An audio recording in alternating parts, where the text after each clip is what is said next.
My sister laughed. You're wearing that to your wedding? But I walked in wearing white with 4 stars on my shoulder. I stood there in the hallway, staring at my phone. The chapel doors closed behind me. 200 people were waiting, half of them Navy SEALs in their dress blues, the rest civilians who had no idea what was about to happen. And all I could think about was the message that had just popped up. Charlotte, you're really wearing that to your wedding. Cute. Did they let you salute the cake too? No congratulations, no good luck. Just pure, unadulterated sarcasm from my own sister on my wedding day. Classic Charlotte. I just slid my phone into my pocket. What was there left to say? Honestly, I'd expected worse. This was almost tame by her standards.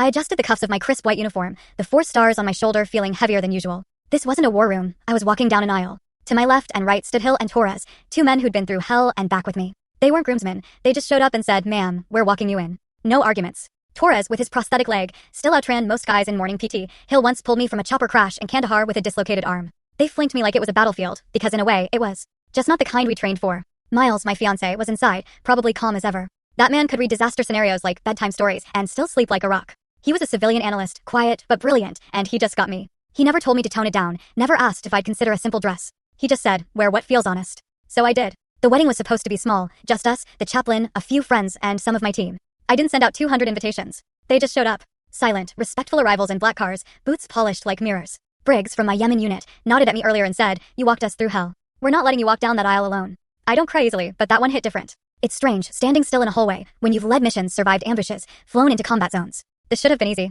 Just walk a few steps, say some words, get married. No live fire, no classified briefings, just vows. But somehow, it felt like the most exposed I'd ever been. I never told Charlotte I was wearing the uniform. I knew how she'd react. She always thought I joined the military out of rebellion, like I signed up just to piss her off. The truth? I did it because I couldn't picture myself anywhere else. But Charlotte never understood that. She never wanted to. To her, my entire career was just one long, expensive detour from being someone real. She always wanted me as her plus one, in polished dresses at political fundraisers, not standing in briefing rooms next to bleeding men. When I made commander, she said, "Cool. Now maybe you'll stop trying to prove something." Like my promotion was just for fun. And now, on my wedding day, instead of silence or even pretending to care, she sent a joke. Because that's what she does when she's uncomfortable. She performs. I reached up, smoothing the edge of my shoulder board. Those stars were mine. Not honorary, not gifted.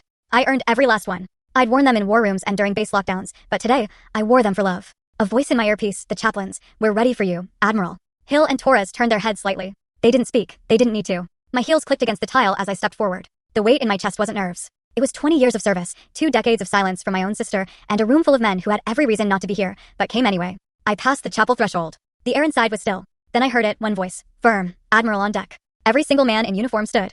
I didn't smile. Not even when they stood. There was a warmth in my chest, sure, but it wasn't joy.